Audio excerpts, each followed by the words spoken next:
Entonces, la semana pasada habíamos quedado en ver temas de doctrina social de la Iglesia que interesaba y que se pueden ver. Entonces dije, voy a plantear algo. Y entonces lo que se me ocurrió ha sido tratar una cosa que incluye una aproximación teológica, de teología sobrenatural, no filosófica, y una aproximación filosófica, y que tiene que ver con un tema de actualidad que son los conflictos sociales, la lucha de clases, las discusiones, los reclamos de los cortes de carreteras, etcétera, las huelgas y la situación de pobreza y de eh, a veces de miseria, pues en las que están muchas personas, ¿no? Agravada actualmente por esta pandemia, ¿no? Que está golpeando en las vidas, desde luego, mucha gente está muriendo y a mí ya me está agarrando cerca. Un muchacho amigo mío ha fallecido, ¿no? De COVID. Me mandó un mensaje el 18 de enero diciendo estoy en la clínica con COVID, en la unidad de cuidados intensivos. Bueno, quizá fue de los últimos mensajes que envió y a 1 de febrero me enteré que había fallecido, ¿no? Y luego, pues mucha gente ha perdido el empleo o sus ingresos se han reducido, ¿no? Eh, entonces, hay un documento que me parece muy importante, que lo publicó la Sagrada Congregación para la Doctrina de la Fe, que viene a ser como uno de los think tank, no sé si la palabra es think tank del Vaticano, ¿no? Pues que se dedican a tratar de cuidar eh, la exposición del mensaje católico, ¿no? Eh, la finalidad Jesucristo funda la Iglesia para que su mensaje pues siga llegando, es lo que le dice a los... Por tanto, esta charla va a ser no solo filosófica, sino también teológica, de teología católica, ¿no? Entonces, el mensaje que les da y predicar el Evangelio a toda la gente, es antes cuando sube a los cielos, cuando asciende a los cielos, los discípulos se quedan ahí mirando la nube y hay un ángel que le dice, oiga, imbéciles, ¿qué hacéis aquí perdiendo el tiempo? No, se les debe decir, claro, el Nuevo Testamento lo dice, los Hechos Apóstoles de manera más suave, lo dice, ¿qué hacéis ahí mirando al cielo? Me parece que dice ahí. Entonces, Jesucristo da el encargo de predicar el Evangelio a toda la gente, ¿no? Pero ¿cuál es ese Evangelio? Esa buena nueva, pues que ese mensaje es el que transmite la Iglesia a lo largo de 20 siglos, ¿no? Y eso es lo que asegura Dios, que ese mensaje no se va a desvirtuar. Y, y se lleva 20 siglos que no se ha desvirtuado. O sea, y esa es como la función básica del Papa. El Papa lo que tiene que hacer es asegurar que eso no se altera, ¿no? Luego ya, y eso durante 20 siglos se ha cumplido, ¿no? A pesar de que ha habido, bueno, la mayoría de los papas han sido muy buenos, ¿no? Y estos últimos siglos, cada cual mejor, uno detrás de otro. Pero ha habido algunos papas un poco despistados, por decirlo de manera benigna. Pero incluso esos papas, pues, en el tema de la doctrina de fe y moral, no la han manoseado, ¿no? Y eso es lo que garantizó Jesucristo, ¿no? Las puertas del infierno no prevalecerán contra ella, contra la barca de Pedro, que es la iglesia, ¿no? Entonces, hay un documento importante del mensaje del magisterio de la iglesia. eh, la iglesia enseña el mensaje de Jesucristo, ¿no? Esa función es magisterial. Entonces, el magisterio de la iglesia lo ejerce de unas maneras, ¿no? Y hay una manera oficial, ¿no? Estos últimos tiempos vengo conversando con algunos amigos que algunos de ellos son ateos, otros son alguno hostil, otros no, pero están en una órbita intelectual muy distante, ¿no? Eh, eh, se me ha ido la idea, no sé a cuento de que he sacado esto de los... Eh, bueno, esa función magisterial o de enseñanza se sirve de dos fuentes, que son la Sagrada Escritura, principalmente, la Sagrada Escritura entera y principalmente el Nuevo Testamento, Y luego la tradición de la Iglesia, o sea, la Iglesia es la institución más democrática que existe y la más participativa que existe. O sea, porque no puede venir ahora un papa ni un cardenal a decir, bueno, pues he visto la luz, se me ha aparecido el Espíritu Santo esta noche y ahora esto va a ser así, distinto de lo que llevamos 20 siglos. No, no, un momento, hay 20 siglos de millones de cristianos viviendo y pensando de unas maneras, a veces defectuosas, porque claro, no somos pecadores, y de santos y de gente pensante, pues principalmente los padres de la iglesia y luego los doctores de la iglesia. Entonces, y luego lo que el sentir de los cristianos, ¿no? Que no puede venir a usted ahora a decir, pues cuando hay miles de personas que van detrás del Señor de los Milagros, no puede venir un teólogo a decir, no, es una tontería. Pues un momento. No seamos, no seamos, esos son unos ignorantes. Espérese un momento. Quizá el ignorante es usted, ¿no? Entonces, las dos fuentes de la revelación que Dios hace, de lo que Dios comunica, son la Sagrada Escritura y la tradición de la Iglesia. Lo que han vivido y lo que han pensado los cristianos a lo largo de 20 siglos. Pero esas dos fuentes han de ser interpretadas adecuadamente, porque y esa es la función que tiene la Iglesia, de custodiar ese depósito e interpretarlo adecuadamente cuando se requiera, porque a veces se requiere, y enseñarlo, ¿no?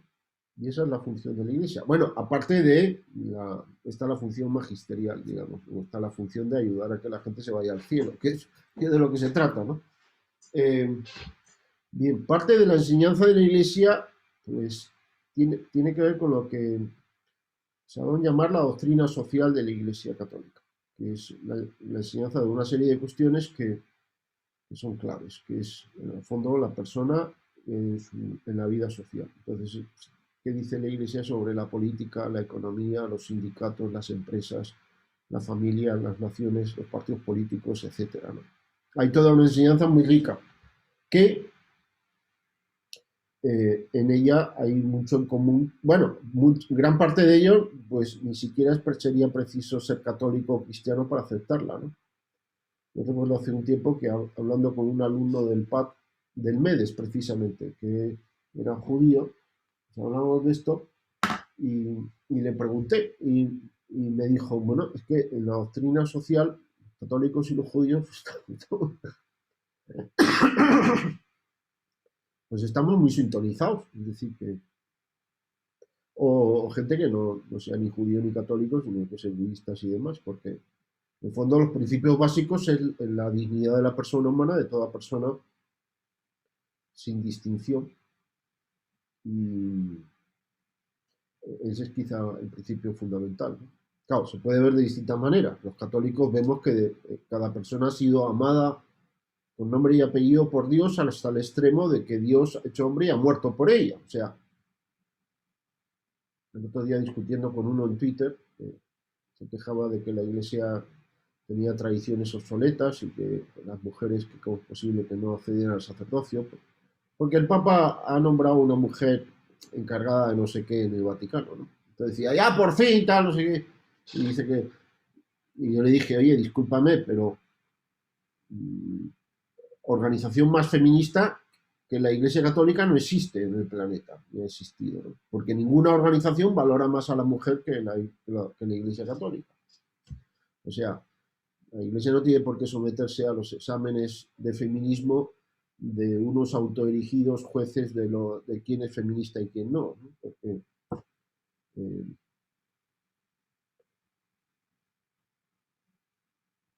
nadie valora más al ser humano que la doctrina católica. Presénteme usted alguna religión o filosofía que la valore más. Porque la doctrina católica enseña que cada persona ha valido toda la sangre de Dios. Y segundo, que cada persona está llamada a ser Dios. Ese es el mensaje cristiano. Esto ni Nietzsche, el superhombre de Nietzsche no llega ni a la altura del betún, o sea, de los zapatos, queda ahí muy abajo comparado con esto. Nietzsche ni olió esto, ¿no? Pero esto es lo que dice el cristianismo, que Dios quiere que nosotros seamos Dios, con todas las letras. Eso las mujeres. Muy bien, también los varones. Por tanto, ¿cuánto vale una mujer? Pues infinitamente mucho más de lo que nosotros pensamos, ¿no? Y luego el sacerdocio, dije que este coloquio era filosófico y teológico. Esto que estoy diciendo ahora es teológico, de teología sobrenatural católica. No choca con la filosofía, pero digamos que, bien. Y luego el sacerdocio decía, bueno, un momento, es que las mujeres bautizadas, las mujeres católicas, no es que tengan derecho al sacerdocio, es que yo diría que casi tienen el deber, no sé si es correcto la palabra, pero tienen el deber de ejercer el sacerdocio real que tienen. Cualquier bautizada católica es sacerdotisa, de manera real, no metafórica, ni analógica, ni figurada. Porque todos los bautizados tienen que ejercer el sacerdocio real. Todos los bautizados en el catolicismo somos sacerdotes, realmente sacerdotes. Lo que, lo que no es el sacerdocio ministerial. Y al sacerdocio ministerial ni siquiera los varones tienen derecho. Pero el sacerdocio ministerial, a ver, es el que permite consagrar el pan y el vino y que se convierta el pan y el vino en el cuerpo y sangre de Cristo. Pero digamos que el sacerdocio con el que uno se gana el cielo, también los sacerdotes con sacerdocio ministerial, es el sacerdocio real, que es el que podemos ofrecer sacrificios a Dios, ofrendas, ¿no? Y eso las mujeres deben vivir el sacerdocio real. Y es el importante, ¿no? Entonces, acceso al sacerdocio de las mujeres, si ya lo tienen, ya son sacerdotisas, con sacerdocio real. Derecho al sacerdocio ministerial, no lo tiene nadie, ni siquiera los varones. Entonces, dejémonos de rollos y de floros, de que si no se valora a la mujer, de que si, no sé, a ver qué diría. Dice, ¿se puede criticar? Claro que se puede criticar. También se puede criticar al que critica, ¿no? Si uno critica, también tiene que estar dispuesto a que le critiquen a uno, ¿no? No solo, yo critico, pero que no me critiquen. Bueno, a ver, acuérdense de Santa Catalina de Siena, bien crítica que era, ¿no? Y le cantaba las 40 al Papa, ¿no? Pero era santa, ¿no? El Papa desde entonces no sé si es santo, quiera Dios que esté en el cielo, pero no ha sido canonizado. Bueno, dentro de esa enseñanza de la doctrina social de Iglesia, Manolo, dime, ya estoy hablando mucho yo, vaya rollo, ¿no? no, pero quería entender por qué decías que al sacerdocio ministerial tampoco tiene derecho los hombres. Es que no tiene, ¿A qué te nadie tiene refieres? derecho a ser sacerdote. Yo no puedo ir donde el obispo y decir, oiga, yo quiero ser sacerdote, usted me tiene que ordenar. ¿En virtud de qué? Yo sí tengo derecho a, si he comprado un horno microondas a Iraoka y no me lo traen, pues puedo ir a reclamar y decir, oiga, me tiene que traer el horno. ¿Por qué? Porque yo tengo derecho a él. ¿Por qué tiene derecho usted a él? Porque yo he pagado por él. Yo no tengo derecho a ser sacerdote. Nadie. Así de sencillo. Es como, es que a veces, yo tengo derecho a casarme, se habla del matrimonio. Nadie tiene derecho a casarse. Porque si yo dijera, yo tengo derecho a casarme, ¿y quién tiene el deber de casarse contigo? Pepita, la vecina, no tiene obligación de casarse contigo. Ni Carmen, tampoco. O así le dices a Carmen, oye, tú tienes la obligación de casarte con Manolo. ¿Por qué? Porque Manolo tiene derecho a casarse. Que se case con su prima, con su abuela, pero ¿qué tiene que ver yo conmigo? No existe el derecho a casarse. Tener hijos. No existe el derecho a tener hijos. ¿Virtud de qué? No existe el derecho a una persona. Existen derechos que a veces las personas tienen, pero una persona no es objeto de derecho, es sujeto de derechos, de algunos derechos, pero no objeto de derecho. Entonces usted no tiene derecho a tener hijos, ni a adoptar. Nadie tiene derecho a adoptar.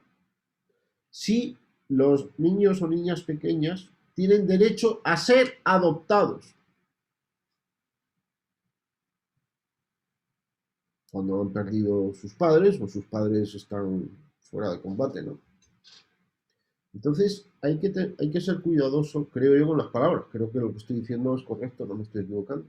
Entonces, nadie tiene derecho a casarse, porque eso significaría que otra persona tiene el deber de satisfacer ese derecho, o alguna instancia, la comunidad, el municipio o la nación.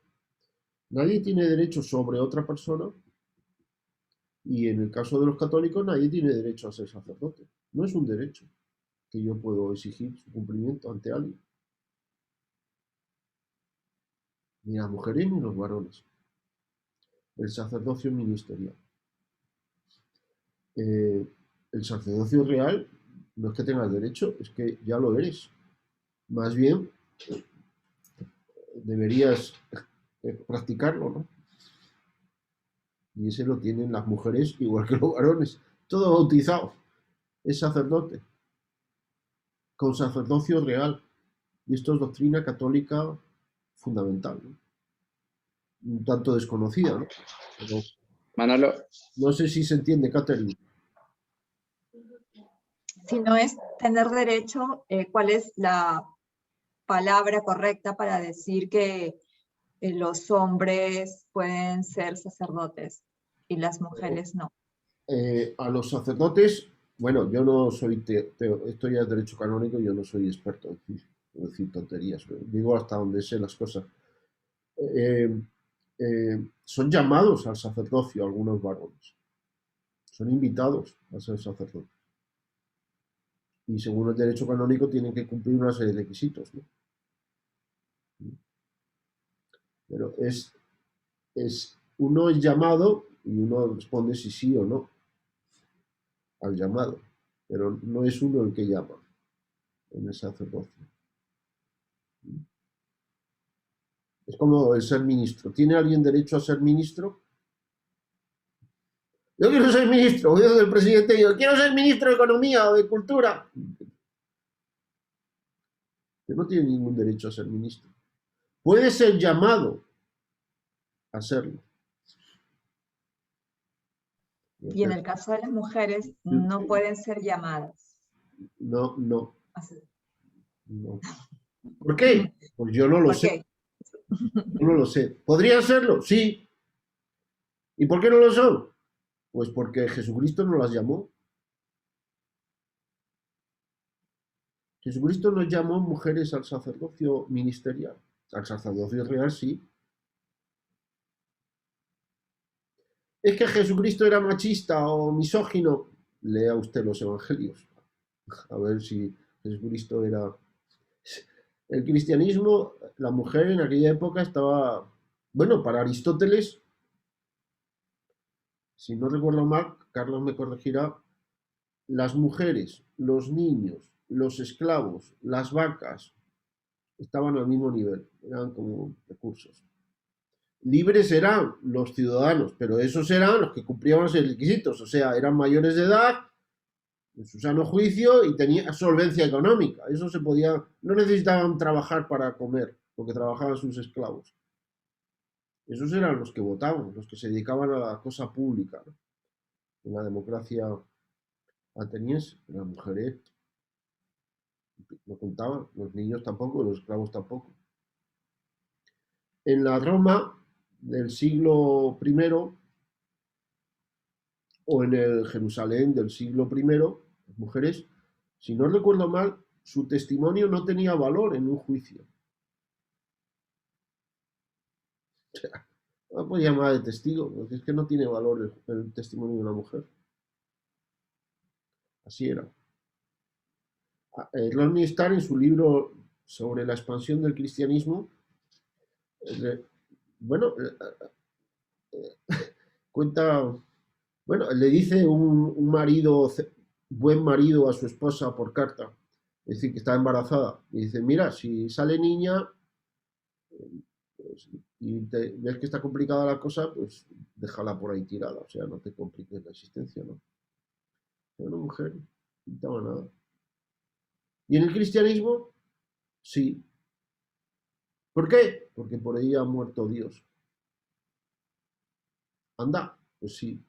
Y Jesucristo, no hay más que ver todo lo que hace con las mujeres. Testimonio. Es decir, ¿quiénes son las primeras personas a las que Jesucristo se aparece resucitado? Bueno, están en los Hechos de los Apóstoles, ¿no? Pues a unas mujeres que fueron a visitar sepulcros.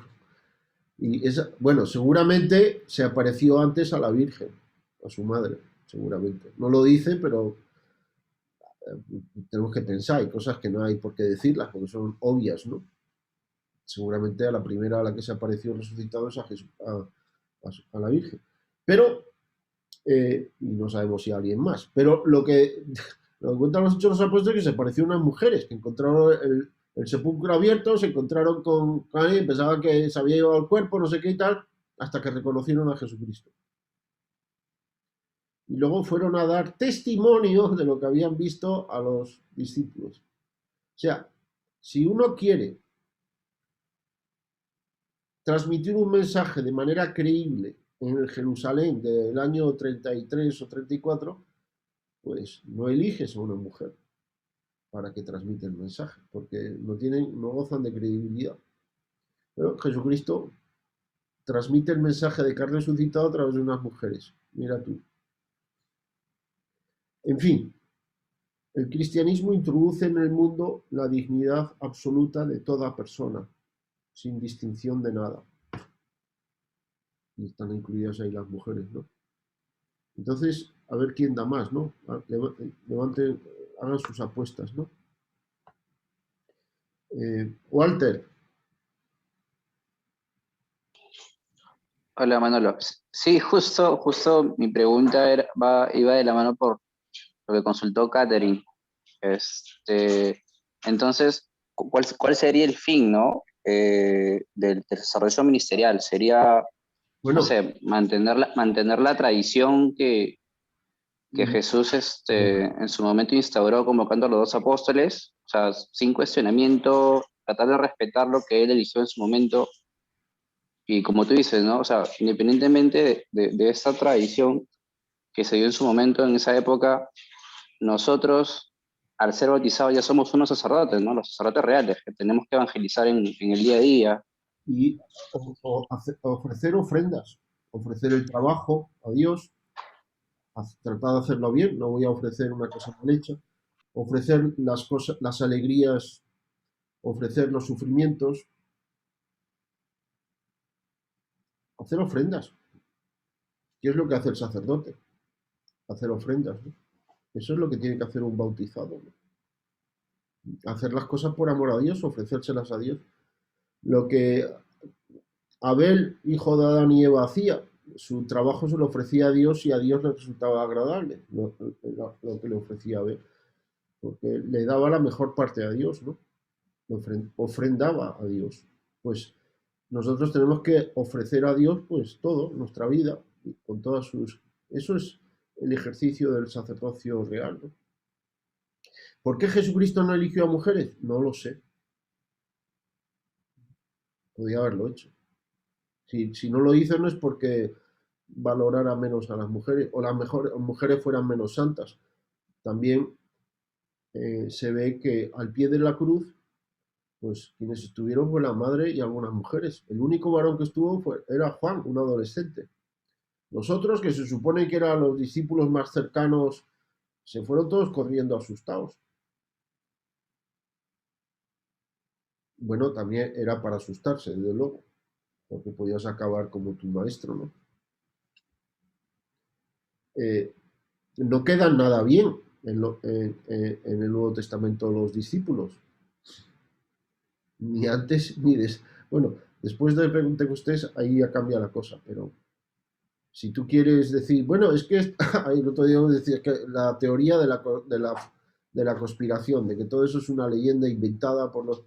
Es decir, si tú armas una leyenda, no la armas así, no haces quedar muy mal a los líderes de tu organización, pero es que quedan muy mal los líderes de la Iglesia Católica en el Nuevo Testamento, quedan muy mal. Quedan como, algunos como preocupados por a ver quiénes estaban más cerca de la cabeza. Otros preocupados por la plata. Otros por quedar bien. Y luego todos, cuando llegan los problemas, salen corriendo y el líder le niega 3 veces. Después de decir, no, yo iremos contigo, moriré contigo y tal, lo niega 3 veces. Tampoco delante del presidente del gobierno o de la entrevistado en la CNN, sino por una portera. Entonces, quedan bien. Las cosas más, comparaciones sencillas que le hace Jesucristo, no entiende. Le tiene que explicar las parábolas más sencillas, ¿no? ¿Qué tal? No sé qué. O sea, son brutos de cabeza, no son personas, digamos, ejemplares y leales. Quieren a Jesucristo, pero cuando aprieta la cosa, lo traicionan. Y luego están todos asustados, escondidos. Bueno, quizá el único que no estaba asustado es Tomás, ¿no? Porque ese quizá es el único que andaba por ahí y no está cuando se aparece Jesucristo, ¿no? Luego le dice que hemos visto a Jesucristo, y entonces dice, sí, y yo que me lo creo, ¿no? Anda ya, ¿qué cuento me vas a meter? Si no lo veo, no lo creo. Si no meto los dedos en su costado, ver para creer. Ese es Tomás. Dice, pues lógico, es el puro sentido común. Pero ¿qué me estás contando, no? Que ha resucitado. Si el concepto ese mismo de resurrección era totalmente extraño para la mentalidad judía. Y además, aunque no fuera extraño, ¿qué dices?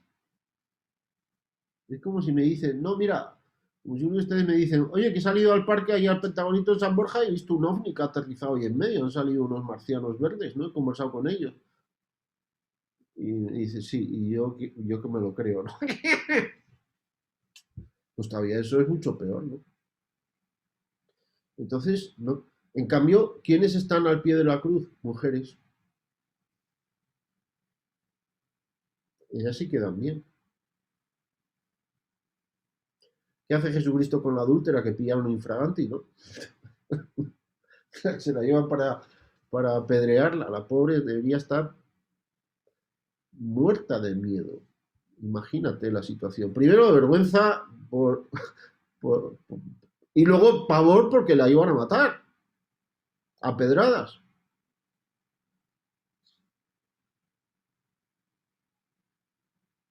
O sea, el trato de Jesucristo con las mujeres es... Y las mujeres quedan muy bien en el Nuevo Testamento, no así los varones. Entonces, y también a ella les hace los mismos encargos, ¿no? Y a predicar el Evangelio a toda la gente, ¿no? Y le seguían bastantes mujeres, no solo... Entonces, bueno, pues hay que preguntarle a Jesucristo. Si uno no está de acuerdo, podría perfectamente haber mujeres celebrando la misa, yo no le veo ningún inconveniente especial. Bueno, puede haber razones a favor, en contra, de temperamento, de costumbres, de estilos, pero son temas secundarios. Juan Pablo II, sobre este tema, dijo que él no tenía atribuciones para decidir cambiar eso como papa. O sea, estaba por encima de su nivel de pago esa cuestión, ¿no? Como dicen los gringos, ¿no? No tiene potestad el papa para cambiar eso. Es como si dice, ¿por qué no cambia que ahora en lugar de pan y vino, pues sea, yo qué sé, pues sea cerveza y sea, qué sé yo, en lugar de pan, arroz? No puede cambiar eso el papa.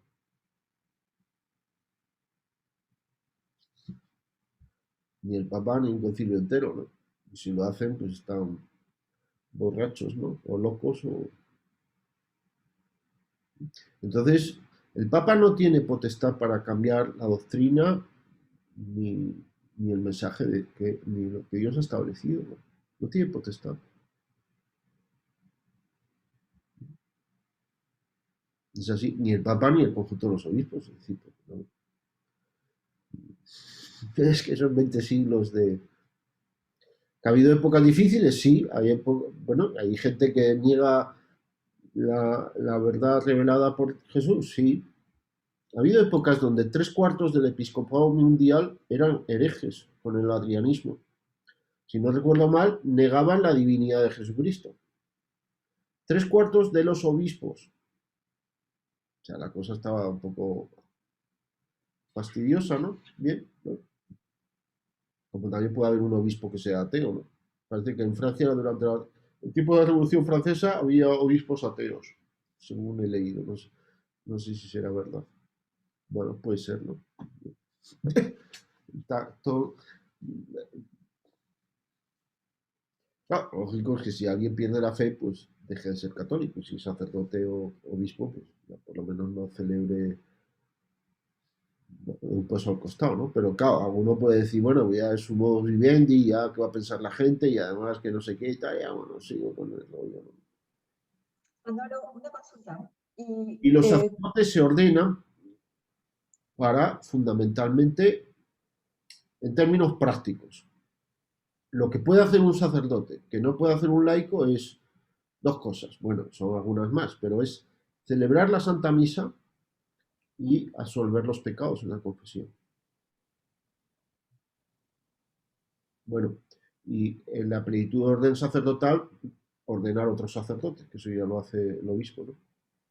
El bautismo lo puede realizar ese sacramento cualquier persona, incluso un ateo es ministro válido del bautismo de la Iglesia Católica. Un ateo puede bautizar en nombre de la Iglesia Católica.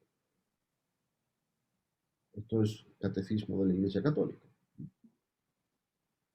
El matrimonio no casa al cura. Quienes se casan son los contrayentes. No es que venimos a que nos case. Eso es una manera de hablar que ya se entiende, pero que no es precisa. El ministro del matrimonio son los cónyuges. Pepito y Pepita. Ellos son los que se casan. Eh, por tanto, a efectos prácticos, Eucaristía y confesión. Entonces, para eso se ordenan sacerdotes, para poder seguir teniendo el cuerpo y la sangre de Jesucristo, para poder que los demás podamos comulgar. Ese es el servicio del sacerdote. La predicación, sí, pero la predicación la puede hacer un laico, una mujer, perfectamente. Puede dar catequesis y enseñar el Evangelio y la teología, y mejor que... Bueno, hay doctoras en teología. En la Universidad de Navarra había una que falleció hace no mucho, una mujer alemana, doctora en teología y profesora de la Facultad de Teología. Le daba clase a seminaristas y a sacerdotes y a doctores de teología, teóloga. Y lo puede hacer mejor y puede ser más inteligente y hacer mejor teología. Eso no. Bueno, en el Opus Dei hay muchas mujeres doctoras en teología. Pero, entonces, si uno se ordena, si es llamado al sacerdocio ministerial es para eso. Ministerio es servicio. Es llamado a realizar un servicio a los demás, que consiste en eso, ¿no? Y en continuidad con los 12 que Jesucristo eligió. Uno de ellos lo traicionó, ¿no? Preguntas. Walter, no sé si... Catherine, no sé si... Creo que tenían algo... Es una curiosidad. Cuando en la iglesia se debate un tema, o sea, ¿cuál es el proceso que pasa y finalmente cómo es que definen si cambia o no cambia? Por ejemplo, el tema de la misa que antes era de espaldas al público y luego cambia y el sacerdote hace la misa mirando al público. Bueno, eso sí que es una temática en la que yo no soy experto. Es decir, no sabría decir. Esos son temas de liturgia que son muy importantes y son muy relevantes y que no sabría yo responder a eso, ¿no? hay cuestiones que la Iglesia también es una organización, entonces quienes dirigen la Iglesia pueden tomar decisiones de modos de hacer las cosas. Pero hay cuestiones que no se pueden tocar y hay cuestiones que sí se pueden variar. Hay muchas cuestiones en la vida de la Iglesia que varían de un sitio a otro, de una diócesis a otra o de un momento a otro, y que esas variaciones no chocan contra lo esencial que no se puede tocar, ¿no? Entonces, hay cosas que pueden variar. Pues si se hace la misa en una lengua, si se hace en latín o se empieza a hacer pues en las lenguas, pues en castellano, en catalán, en quechua, en aymara, ¿no? Pues, o en cebuano. Una vez estuve en una misa en cebuano, ¿no? No entendía nada, ¿no?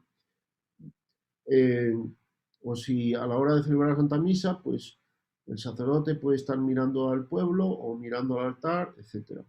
Todo eso tiene un trasfondo muy serio, o sea, no es frivolidad. La liturgia está súper estudiada, ¿no? Yo estudié algo de liturgia en su día, a mí me parecía inicialmente que eso era... No le daba importancia, hasta que leí algo de liturgia y dije, caramba, esto es bien serio, ¿no? Esto es bien potente, porque detrás de cada cosa de la misa, etcétera, hay mucho pensado, es decir, y de 20 siglos, y es impresionante, ¿no? O sea, no es una... Es decir, el sacerdote durante la misa lo que debe hacer es cumplir el rito. Y no improvisar ni meter de su cosecha nada. Además, normalmente cuando meten de su cosecha lo que hacen es malograr el asunto. O sea, diga usted las oraciones previstas. Haga usted las cosas como está previsto por la Iglesia, que tiene derecho a mandar y usted tiene obligación de obedecer, ¿no? Si no está de acuerdo en algo, lo dice. Si les convence, pues bien. Y si, pero no puede usted hacer las cosas como le dé la gana. No está siendo usted haciendo bien las cosas, ¿no? Entonces, pues usted tiene que hacer la misa como está escrito. Papelito manda.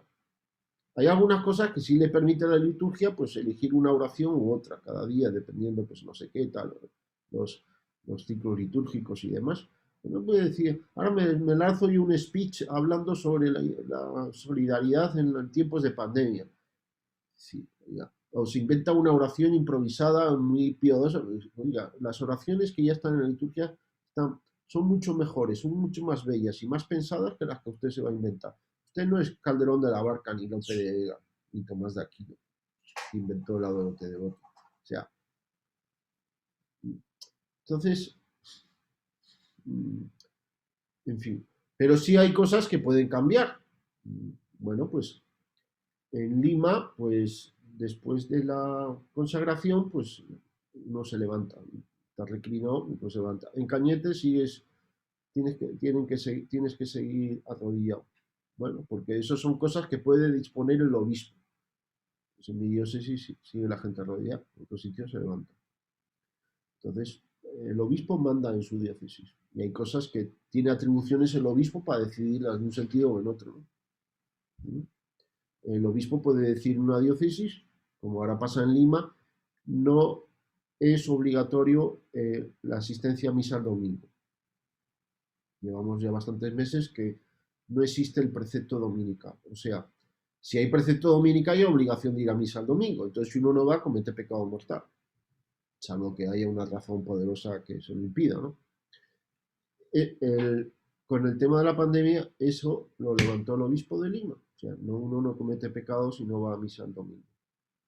Hasta que vuelva a disponer lo contrario, ¿no?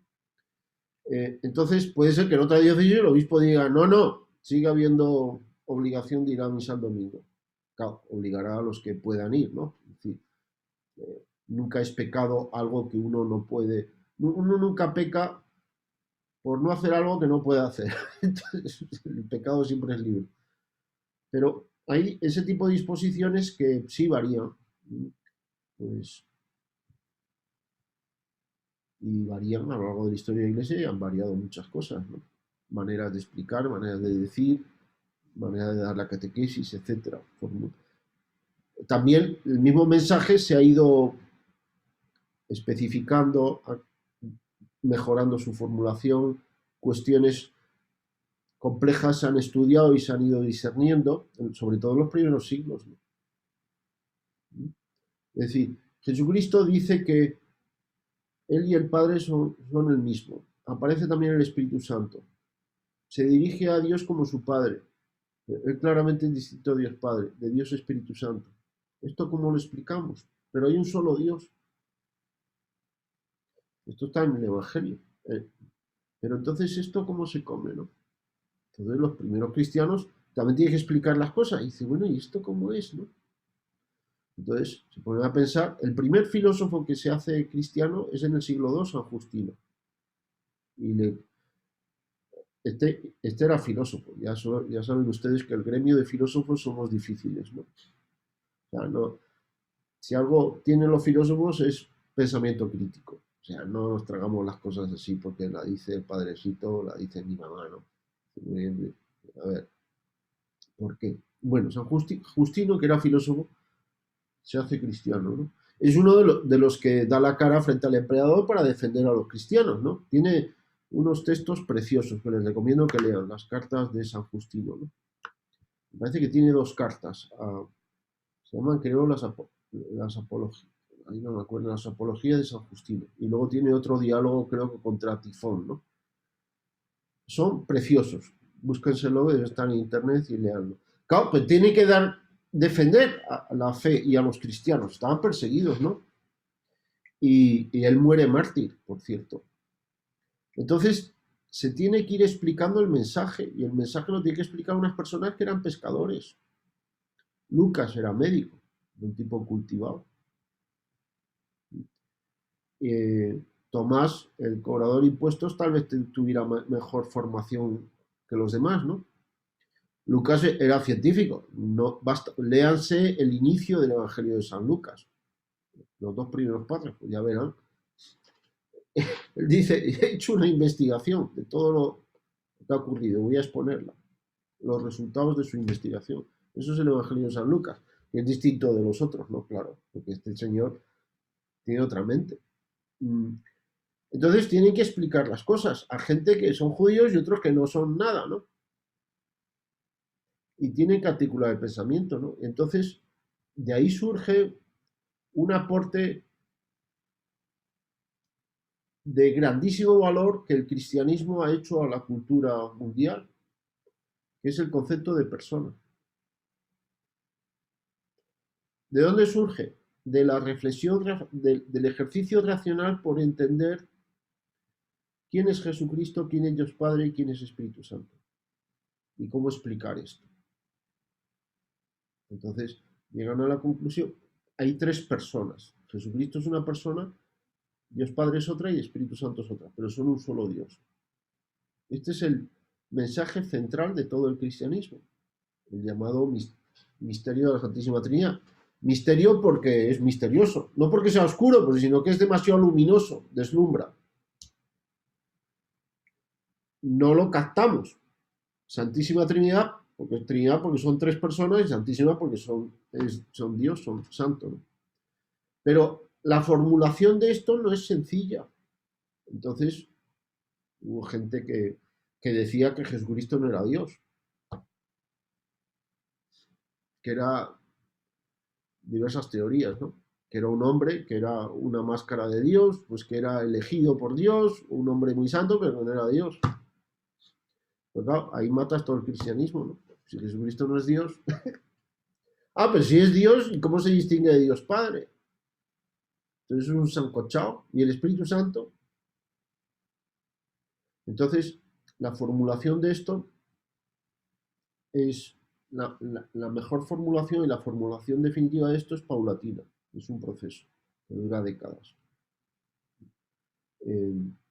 Y que se va aquilatando a veces por respuesta a malentendidos. Entonces, esos son los concilios que formulan el dogma. Es decir, formula y dice, esto es así. ¿Y eso termina en algún momento o sigue? Bueno, eso ha sido paulatino a lo largo de la historia. Es decir, yo no soy experto en la historia del dogma, pero queda aquí el credo en las primeras décadas, el credo que rezamos en la misa, hay cosas en las que no me tienen que hacer mucho caso porque son datos, yo no soy experto en esto, estoy diciendo lo que yo entiendo. Pues el credo niceno-constantinopolitano es fruto del concilio de Nicea y Constantinopla, que no estoy seguro si son dos concilios y ahí creo que ahora me bailan las... Pero el que decimos en la misa es fruto de los concilios, de los primeros concilios ecuménicos, ¿no? Donde se reúnen todos los obispos y dicen, bueno, ante que uno dice una cosa, que otro dice otra, bueno, pero ¿qué dice la Iglesia, cuya cabeza es el Papa y los seguidores de los apóstoles? Pues mira, formulamos de esta manera y esto es. El que diga una cosa distinta es otra iglesia, no es la iglesia de Jesucristo. Entonces se formula el dogma. Estos son Pero los lo que temas quiero esenciales son de las primeras décadas, ¿no? O sea, pero ¿se deja de estudiar eso o dentro de la iglesia Se se sigue sigue? estudiando lo bestia, porque sigue habiendo facultad de teología y teólogos desde entonces y, tesis doctorales y la teología ha progresado mucho y en la exposición de las cosas y en la penetración de las cosas, por supuestísimo. Si uno lee los textos de los padres de la iglesia, son autores que hacen muchísimo para formular mejor y explicar mejor la fe y sacan conclusiones. La teología sobrenatural o la teología católica, que no es la teología filosófica, que es una parte de la filosofía, la teología filosófica no usa para nada la fe. Es lo que estudiamos los filósofos. Ahí no entra la fe por ningún lado. La teología sobrenatural o católica sí utiliza la fe como dato en el que meter la inteligencia para entender mejor lo que Dios ha revelado. La teología es el ejercicio racional de mejor comprensión de lo que Dios ha revelado.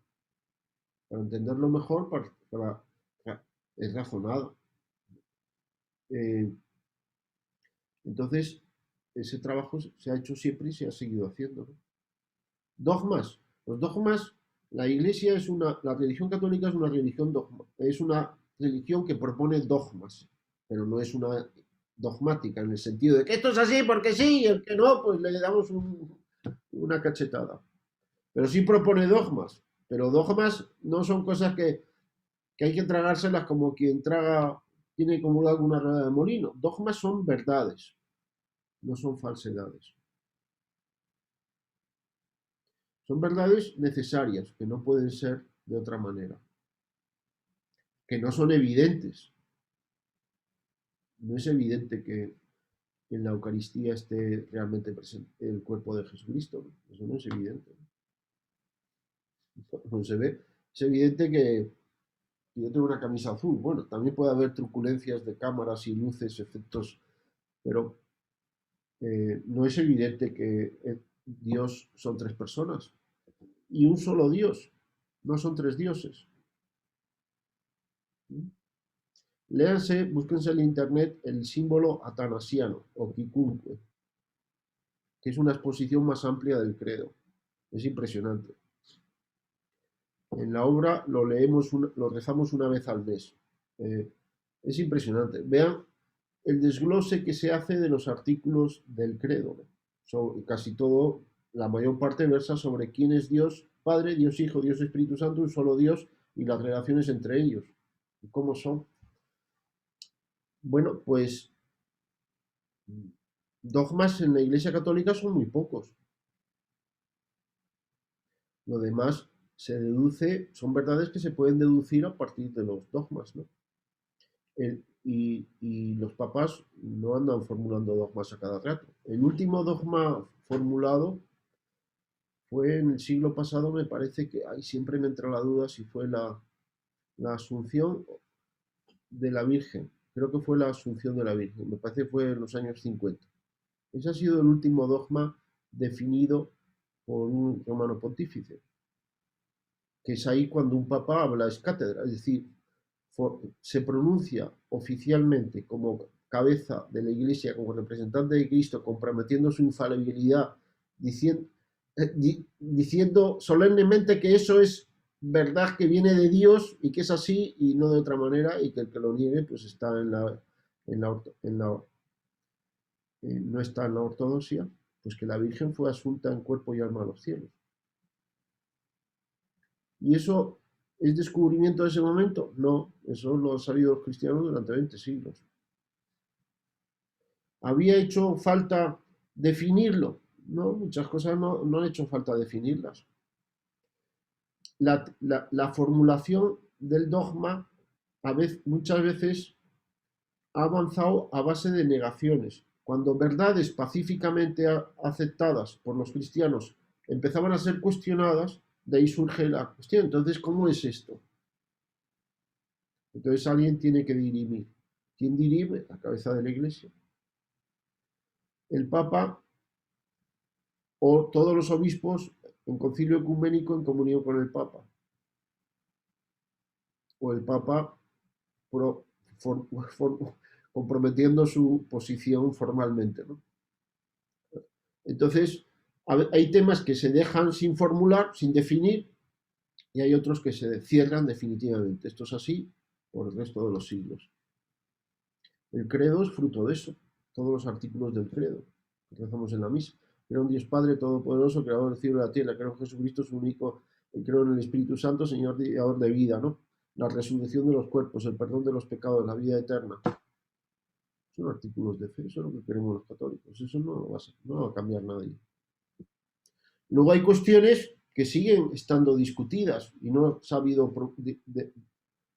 han sido dirimidas por quien tiene autoridad para dirimirlas. Hay una que se arrastra de varios siglos, las relaciones entre libertad y gracia.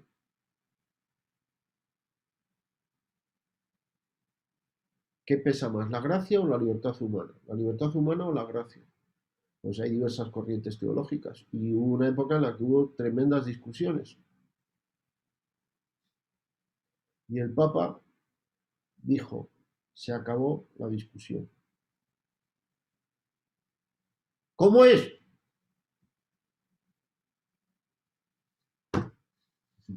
No se pronunció, no definió. Sigue abierto. Entonces, uno puede tener una opinión teológica en un sentido distinta de la de otro. Los dos son ser buenos católicos y tener opiniones distintas, ¿no? La Iglesia no se ha pronunciado sobre ese asunto, ¿no? ¿Se pronunciará en el futuro? No lo sé. Puede que sí, puede que no. ¿Yo puedo tener una opinión distinta a otros? Sí. Puede ser que el Papa tenga una opinión y yo tenga una opinión distinta a la del Papa. Y no por eso. Las encíclicas o las cartas del Papa, pues no son infalibles. Puede haber errores, de hecho hay errores a veces en escritos de encíclicas. Tomás de Aquino comete errores y es nombrado por la Iglesia como el doctor seguro, el camino seguro a seguir, en general, pero no en los errores que ha cometido. Bueno, el Tomás de Aquino no es infalible. Nadie es infalible, solo Dios. Y el Papa es infalible solo cuando habla es cátedra. La última vez que lo ha hecho un Papa ha sido en los años 50 con ese asunto. Entonces, yo puedo estar en desacuerdo con el Papa, con el cardenal, con el obispo o con el párroco, en todo, en parte. Con lo que no puedo discrepar es con lo que creemos los católicos. Eso es el credo y poco más, el catecismo de la Iglesia. Si yo no estoy de acuerdo con que hay que honrar a los padres, o que hay que amar a Dios sobre todas las cosas, entonces, o que Jesucristo no está presente en la Eucaristía, pues entonces, bueno, nadie te obliga, pero ya no eres católico, ¿no? Si no crees en la resurrección de los cuerpos, tema fundamental, pues ya no digas que eres católico, ¿no? Pero no tengo por qué estar de acuerdo con el Papa en muchas cosas, ¿no? O con el cardenal o con los obispos. En filosofía y en teología. Hay escuelas teológicas diversas. Bueno, y ya saben que soy del Opus Dei, ¿no? El Opus Dei bueno, San José María dejó muy claro, no hay escuela teológica en el Opus Dei, mucho menos filosófica o económica o sociológica. Todos los miembros del Opus Dei pueden pensar lo que les dé la gana. En el ámbito teológico también, y de hecho es así, hay gente, doctores, teólogos del Opus Dei o filósofos del Opus Dei que discrepan unos de otros en cuestiones que pueden incluso ser bastante importantes. No, es que si tú eres católico tienes que pensar como yo. Un momento. No, como tú eres del Opus Dei, yo también tienes que pensar como yo. Un momento. ¿Tú de qué planeta vienes, no? ¿Esa es tu opinión teológica? Yo no comparto. Tal vez tengas tu razón y yo esté equivocado, pero mientras no lo vea, pues yo discrepo de tu posición. Y los dos somos perfectamente ortodoxos como católicos, ¿no? Porque el común denominador es el catecismo de la Iglesia o el credo. Y los católicos, la Iglesia deja mucha libertad para pensar de maneras diversas en muchísimos temas. Porque el común denominador no es muy grande. Es el credo. Y luego algunos temas de moral y de... Sí, pero el catecismo, que hay un catecismo gordo que es una maravilla, porque además hasta desde el punto de vista literario es una joya, ¿no? Pues eso. En el catecismo tampoco todo tiene la misma envergadura, ¿no? Claro. ¿Me explico?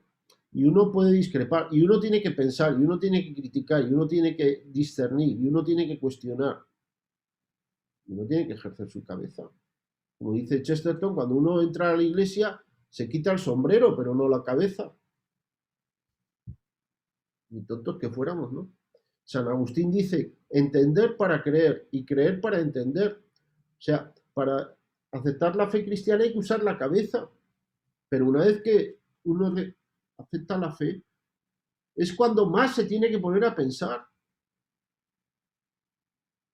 No menos. Los católicos estamos muy exigidos a usar nuestra cabeza para discurrir, pensar y entender las cosas de lo que Dios ha revelado, porque pues, si no lo ha revelado, por algo será.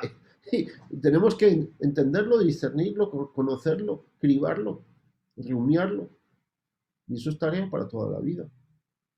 Otro día alguien decía, uno de estos ateos, no, pues yo soy filósofo y ya saben que soy católico, pues dice, no, pero tú ya has encontrado la verdad porque eres católico, la verdad revelada, entonces tú usas la filosofía al servicio de la verdad revelada. Digo, no, más bien al contrario.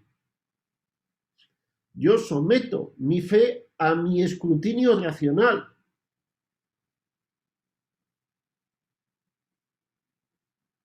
Y lo que estoy diciendo no es heterodoxo, es ortodoxia católica. Ni es irreverente. No trato. Bueno, heterodoxo no me importa ser heterodoxo. Irreverente trato de no ser irreverente porque quiero ser respetuoso con todo el mundo. También con la... Pero esto es lo que dice el cardenal Newman. Se lo dijo al Papa en su cara y el Papa le dijo, eso es lo correcto, hijo. Entonces, no es que yo acepto las cosas porque me las han dicho. No. Yo acepto que lo que la Iglesia enseña como que viene de Dios porque tengo poderosas razones para aceptar que eso efectivamente es verdad. No al revés. ¿Me explico?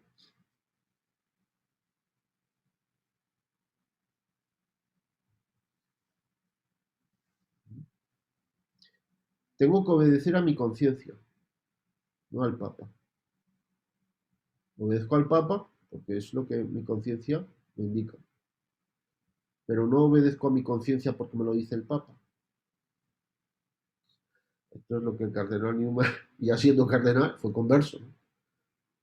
Más o menos, no sé si lo he tergiversado, pero dijo al Papa, y el Papa le dijo, es que efectivamente así es, hijo mío. Nosotros tenemos que seguir a Dios, no a un fulano. Nosotros seguimos a Jesucristo, no al Papa. Hombre, el Papa, obviamente, que ya no tengo que... Tenemos que amar al Papa y rezar para que sea santo y que vaya lío que le cae encima, ¿no? A este y al que venga después, ¿no? Me puede caer mejor o peor, coincidir más con él en sus estilos, sus maneras, pero el Papa tiene que ganarse el cielo, porque si no se irá al infierno, igual que yo. Y tiene su misión y yo la mía, cada uno tenemos nuestra misión. Pero los católicos tenemos que usar la cabeza.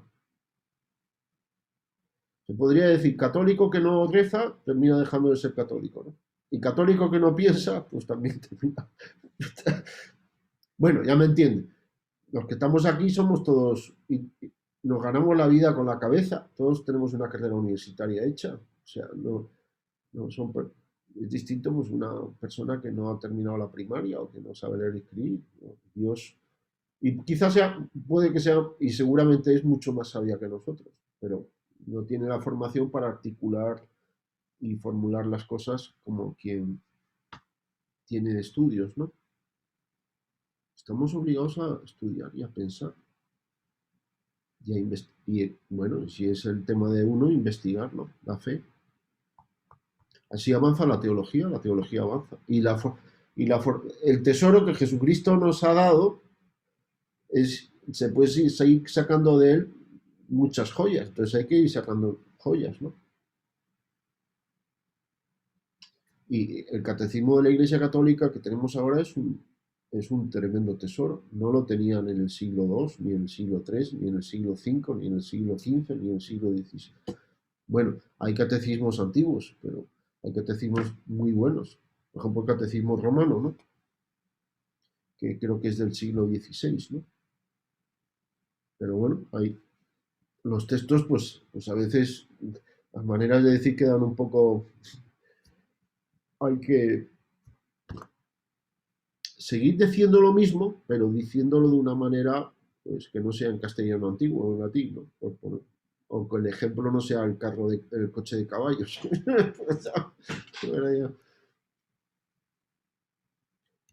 Walter, ¿habías levantado la mano?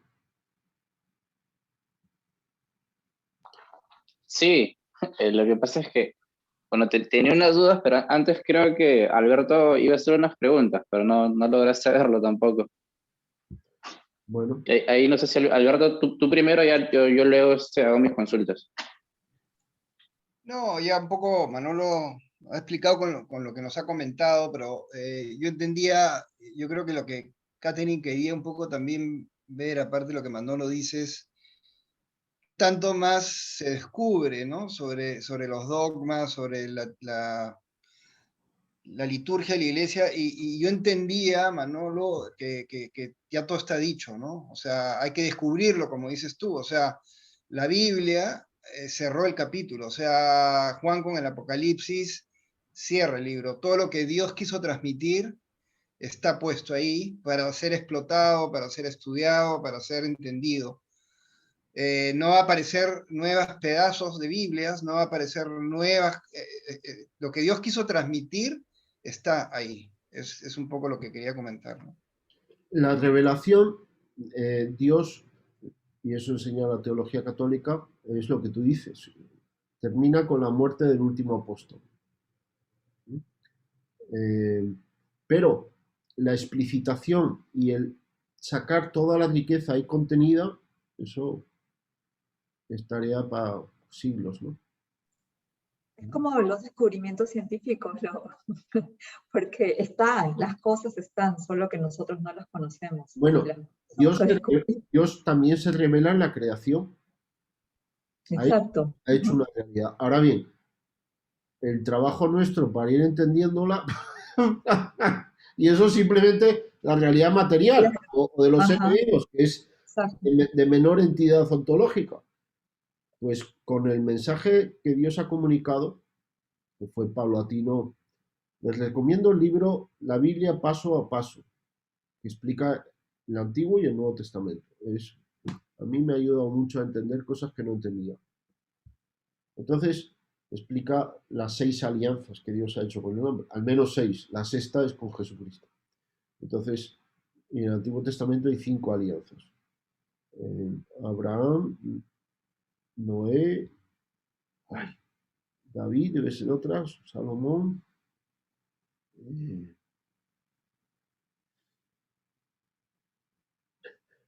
Bueno, y en el grupo de coloquios de la revelación católica está ahí, está ahí un gráfico que las puse, ¿no? En los documentos del grupo. Entonces, bueno, ya no sé para dónde iba. Pero sí, la revelación, Dios termina de hablar, digamos, esa revelación con la muerte del último apóstol. Dios termina de hablar, Dios pero sigue nosotros no hablando, logramos Dios sigue entender. hablando, Dios sigue hablando. Y hay revelaciones particulares, pero esa ya no, lo que le dice Dios a una persona en concreto, ahí la iglesia no está muy bien. Uno puede aceptar eso o no. Por ejemplo, hay muchas revelaciones particulares, ¿no? A veces ayudan a entender mejor la revelación, pero que uno no compromete la fe, ¿no? Es decir, hay cosas que si uno no las acepta, no es católico. Hay otras cosas que hay libertad para aceptarla o no, digamos, ¿no? Ahora, lo que no debemos ser los católicos es frívolos ni caprichosos, ¿no? Es decir, cuando uno opina, pues debe opinar porque antes ha estudiado muy bien el asunto, ¿no?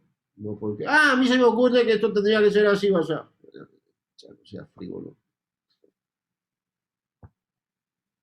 Estudia primero lo que han dicho otros y por qué lo dicen y ya te das cuenta que lo que dices es una tontería, ¿no? O quizá no es tontería, pero la argumentación que das es como con Galileo, ¿no? Galileo decía una tesis, primero, que si no recuerdo mal, no era verdad, pero no la demostraba.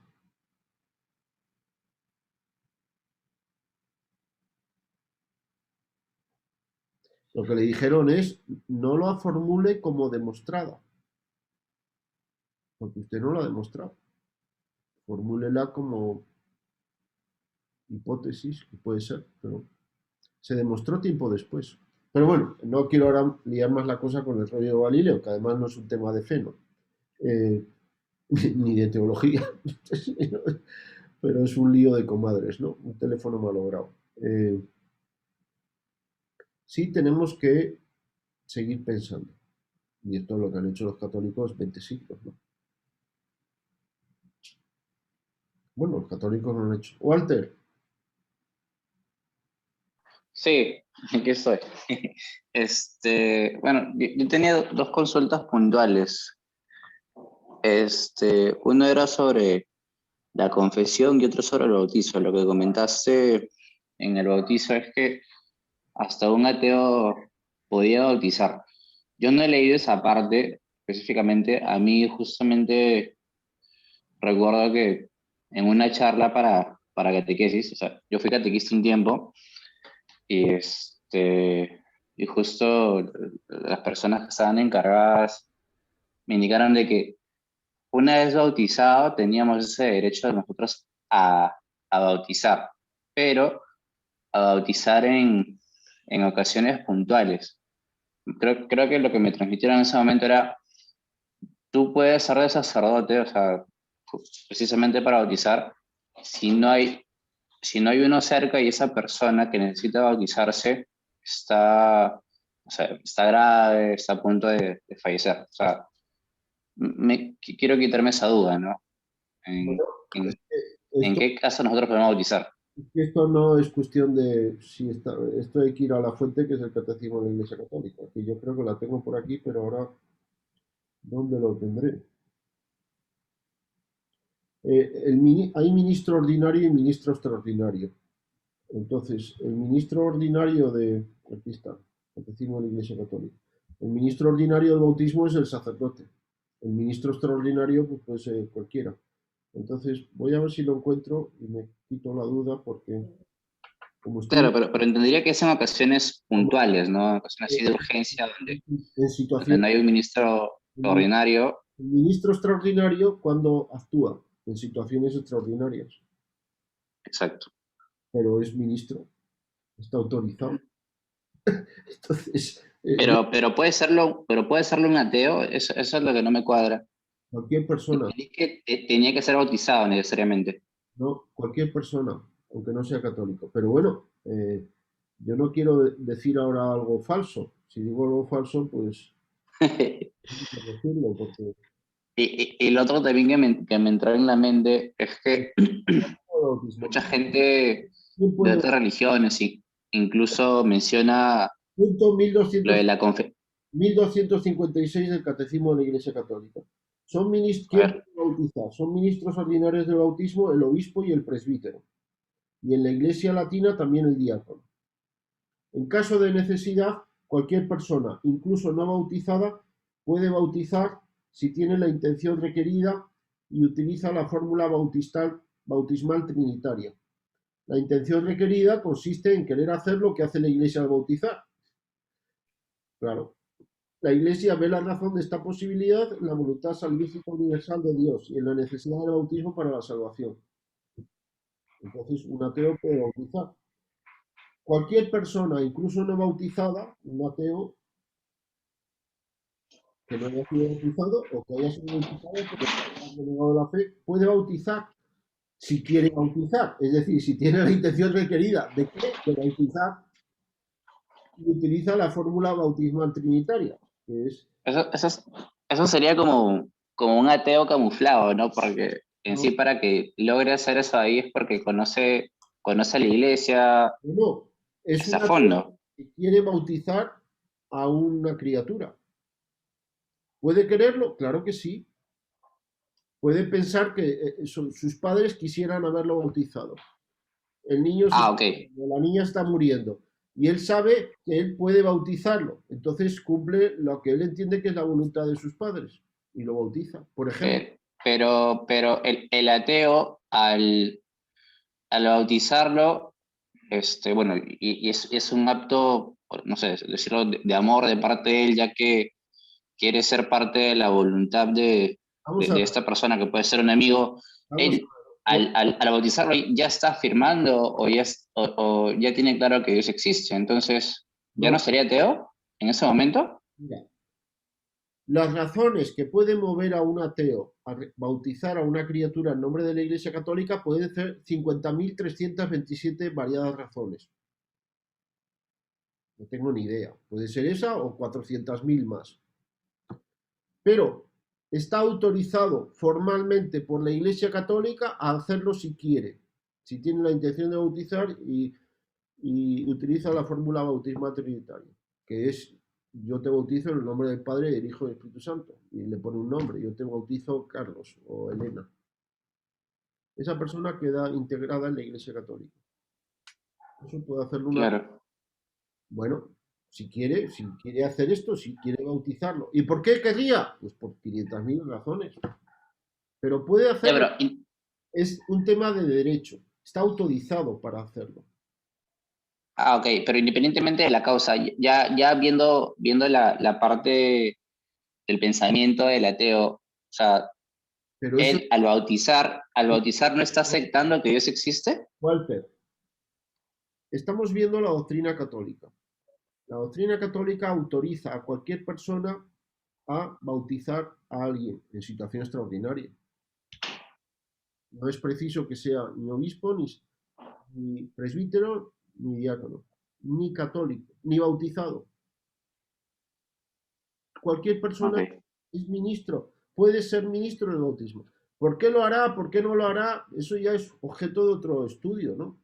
Sería raro, sería poco probable, sería muy probable. Eso ya puede ser objeto de muchas investigaciones. Uno puede decir, pues yo creo que si hace eso es que entonces está cerca de ser bautizado o que no es tan ateo. Bueno, pues sí, puede ser, o no, qué sé yo.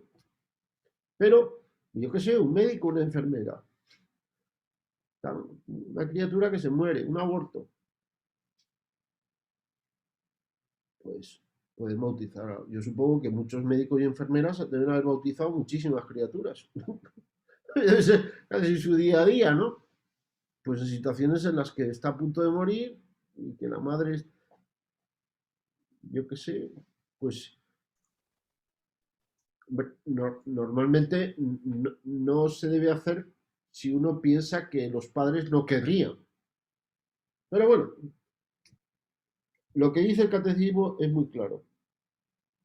¿Quién puede bautizar?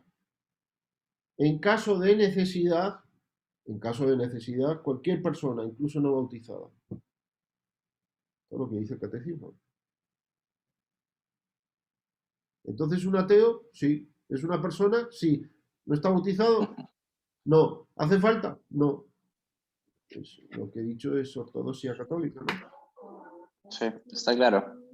Yo creo, Manolo, que así como, o sea, hay veces entiendo también, Dios quiere usar la materialidad de personas, es como la confesión, ¿no? Si un sacerdote que escucha tu confesión es un duda, es un agnóstico, a lo mejor tu confesión vale perfectamente. ¿Y por qué no me puedo confesar directamente con Dios? Porque Dios ha querido que haya un intermediario material, humano, físico, ¿no? Acá probablemente está usando al ateo como un medio, o sea, el ateo al aceptar por condescendencia con los padres el bautizarlo, ya, no, como dice Manolo, no lo entendemos, pero lo convierte en un medio, digamos, ¿no? En este caso de emergencia, para el bautizo, ¿no? Bueno, yo no sé la intención con la que Dios hace las cosas, desde luego. Sé que las hace con buena intención y muy inteligentemente, pero yo no sé por qué hace las cosas de una manera o de otra, o por qué permite unas cosas y otras, porque hay cosas que ocurren contrarias a la voluntad de Dios. Muchas cosas que pasan, todas las malas, son contrarias al querer de Dios. Cuando yo cometo un pecado, eso Dios no lo quiere, lo permite. Eh, entonces, las cosas que ocurren, hay unas que Dios las hace y otras que las hacemos las causas naturales del universo o las hacemos nosotros, o los ángeles buenos o los malos. Hay unas que a Dios les gusta y hay otras que no las quiere. Hay algunas que las impide y otras, muchas malas, que las permite. ¿Y por qué hace unas cosas u otras? Pues Dios lo sabrá, yo no. Y luego, hay lo que en los sacramentos se estudia, hay gracia es opere operato y otra es opere operantis, si no me falla ahora el latín, ¿no?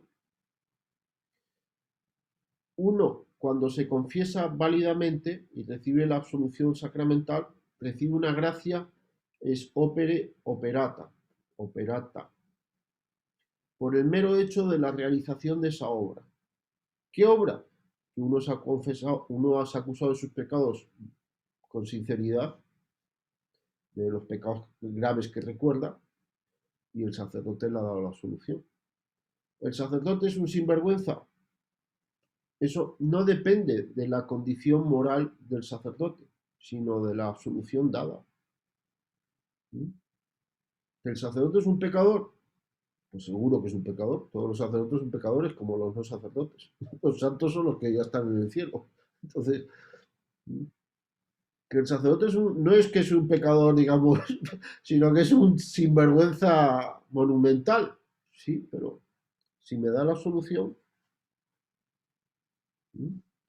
entonces es independiente de la intención. En el caso del bautismo, pues si el que eh, da la fórmula trinitaria tiene la intención de bautizar, es independiente de otras condiciones que tenga esa persona. La persona queda bautizada. Se entiende, no un adulto, claro, porque el bautismo no puede ir contra la voluntad del bautizado, ¿no? Por eso es que se bautiza, pues, en situación extraordinaria, pero cuando se considera que no hay inconvenientes para bautizarlo. Pero en fin, esto es otro rollo. Pero lo que dice el catecismo es nítido, ¿no? Por tanto, es bueno que también los ateos lo sepan, ¿no? Porque si mi hermano es ateo, pero resulta que tal, pues yo quisiera, oye, hermanito, si se diera una circunstancia, yo te agradecería que bautices a mi hijo, ¿no? Luego ya si quiere hacerlo o no quiere hacerlo, ya es otro problema, ¿no? Bueno, pues al final no hemos hablado nada de lo que íbamos a hablar, que era el documento sobre la instrucción sobre algunos aspectos de la teología de la liberación, que es un documento, me parece sumamente interesante, ¿no? Pero si quieren lo hacemos mm, el próximo miércoles, ¿no? Bueno, llevamos casi 2 horas. ¿Alguna pregunta? Pues, Tú Manolo, hablaste... Dale, dale. perdón, Manolo, buenas noches. Solamente una pregunta, solamente para ver si puedo relacionar algunos documentos. En algún momento un profesor del PAD me recomendó un libro, no sé si es un libro de Juan Pablo, Tila creo que es, Juan Pablo II, ¿no? Era de teología del cuerpo de varón y mujer. No lo llegué a encontrar el libro, no, nunca lo estuve buscando en internet, también no lo pude ver.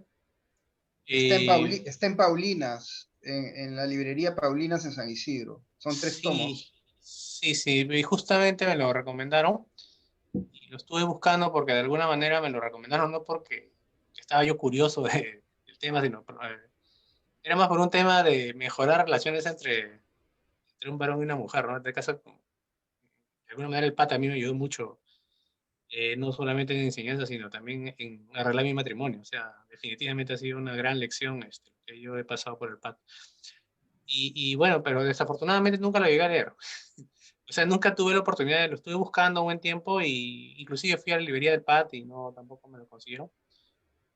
Y yo no sé si hasta este cierto punto tiene que ver con el tema bueno, no le he leído el documento, compartiste es un link, voy a igual leerlo, pero sí me interesa mucho el tema porque sí, entiendo que Jimmy ya no está, pero no, lo hemos vivido esto con el tema de conflictos sociales en anteriores trabajos y es un tema relevante porque consideramos porque sí, es difícil llegar a otras personas de una manera sencilla y sin tanta adorno en las palabras, a veces que no nos dejamos entender o nos malinterpretan, y con personas que a veces de una manera práctica nos podemos llegar a conversar y a lograr entendimientos, ¿no? Entonces, ya hay muchas lecciones aprendidas, hemos tenido muchos golpes nosotros en el trabajo, en este tipo de cosas. No es que somos expertos ni que hayamos dirigido algo de eso, pero sí hemos coadyuvado de alguna manera en algunos momentos en ciertos conflictos y en vez de arreglarlo lo hemos empeorado, creo. Así que y hay mucho por hacer. En donde nos toque desenvolvernos en algún tipo de rol, a veces yendo así a la filosofía y todo esto que es bastante interesante.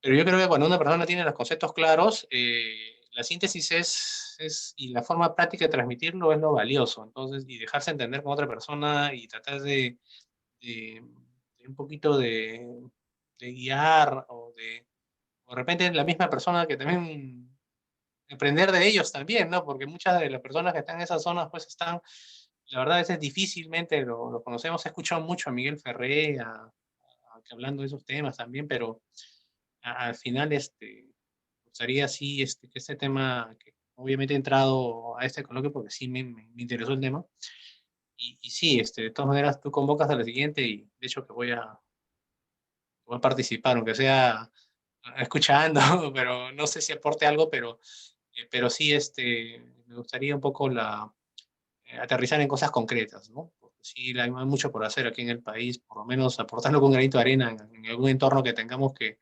conversar, que nos toque, siempre tratar de aportar en algo, ¿no? Ujú. Gracias, Manolo. Yo tengo que retirarme, más bien, sí tengo Sí, que... todos nos tenemos que ir ya. Yo te quiero cenar, que no he cenado. Sí, sí, sí. Gracias, Manolo. Nada.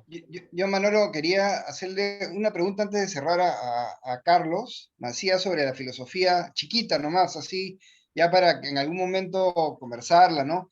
Yo tengo el debate siempre de la gente que estudia hoy día filosofía, que me parece extraordinario, súper importante, no le dan mucho énfasis a la filosofía humanista, ¿no? Aristóteles, Platón, no tocan Santo Tomás, no tocan San Agustín, Edith Stein, por ejemplo, ¿no?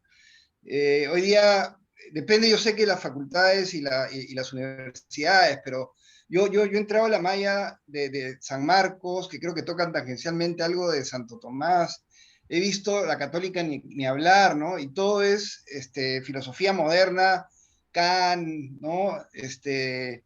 Hegel, toda esta gente que es pseudo este, atea, ¿no? No sé cómo ves tú el Bueno, rumbo de la filosofía. Kant no era ateo, pero bueno, que conteste Carlos, que de Kant sabe algo al menos. A ver, Las eh, preguntas difíciles se las paso a Carlos. lo primero, lo que pasa es que depende de qué muestra se vea. Si uno revisa un poco las universidades, por ejemplo, aquí en México o en otro lugar, sí hay como bastante investigación de clásicos, incluso de medievales o de modernos, como dice Stein, fenomenólogos realistas, ¿no? Incluso en universidades como la UNAM, donde uno podría sospechar que no, si es que la análoga con San Marcos encuentra mucho de trabajos de filósofos clásicos, ¿no? O sea, Aristóteles, ¿no? Y también de medievales. Entonces, si hay un estudio, lo que yo sí criticaría, que a lo mejor tiene algo que ver, es que incluso en el estudio hay un exagerado academicismo, ¿no? Donde incluso están más preocupados por el texto que por ver la realidad que ese texto está señalando muchas veces, ¿no? Eso es lo que yo sí podría criticar en algunos, no podría generalizar, pero incluso que eso pasa incluso con autores donde uno puede decir Tomás de Aquino, donde están más interesados por saber si Tomás de Aquino dijo quod o quo, que por qué realidad estaba intentando explicar Tomás de Aquino, y por una lectura crítica del tomismo o de cualquier otro. Y bueno, sobre si Kant era ateo, pues no lo era. De hecho, mi tesis va sobre el tema de la comunidad ética, que aparece en un texto que se llama La religión dentro de los límites de la razón, y la comunidad ética Kant la identifica con la iglesia. O sea, la religión juega un papel en el sistema moral kantiano. El problema, y que pasa con muchos modernos, es que se han leído desde un positivismo que ha acentuado unos aspectos y ha silenciado otros, ¿no? Entonces, por ejemplo, uno de los temas que hay en torno a esta obra es si es que la religión dentro de los límites es parte del sistema kantiano o es como ya una debilidad de un Kant viejo que ya estaba chocheando de cabeza, ¿no? A mí me parece que sí es una parte relevante, ¿no? Incluso donde él considera temas como la gracia, que al final, o sea, que en el desarrollo de la comunidad ética, uno tiene o sea, que esperar una ayuda, una asistencia divina, ¿no? El tema, el tema de la gracia está considerado con Kant, y es curioso porque es un intento como de separarse de esa visión de la gracia luterana y se acerca mucho, aunque ciertamente no es igual, a una lectura mucho más católica de la gracia. Pero ciertamente no es católico tampoco, es un ilustrado, tiene sus límites, pero bueno, no me extiendo más. No sé Bueno, si respondí. Gracias, Carlos. Alberto, has planteado un tema muy amplio. Bueno, a Carlos, otro día, si se anima, le pedimos que nos dé el coloquio, que nos hable de algo, que nos plantee algún tema y ya lo ha hecho anteriormente y pues ya sabe él que lo puede hacer cuando guste, ¿no? Y lo convocamos, ¿no? Eh, bueno, pues aquí lo dejamos y seguiremos si Dios quiere, ¿no? Pues nada. Lo voy a subir porque tal vez tiene interés lo que hemos contado. Obviamente yo no soy infalible, puedo haber dicho una tontería, pero quizá puede ser interesante para alguno. Así que creo que lo voy a subir a mi canal de YouTube. Si a ustedes no les importa, porque va a aparecer ahí su nombre. Nada,